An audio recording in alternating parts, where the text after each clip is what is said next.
Pak na rumampas sa red carpet ng 2024 Asian Film Awards ang kapamilya aktres na si Janela Salvador na ginanap sa Hong Kong.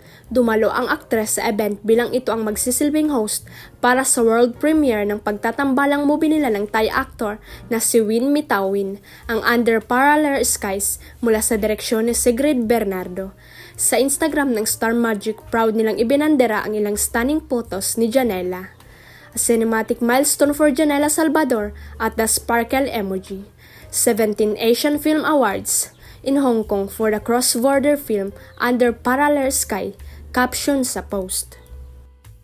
Kasabay niyan ay inanunsyo rin ng talent management arm ng ABS-CBN na ipalalabas ang pelikula ng dalawa sa mga lokal na sinehan sa darating na April 17.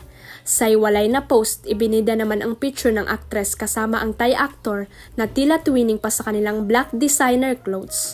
A film collab to remember for Star Magic Janela Salvador and Thai actor Win Mitawin is Under Parallel Sky, wika sa IG. Huwag kalimutang i-click ang subscribe button at i-ring ang notification bell para sa latest at legit chika updates.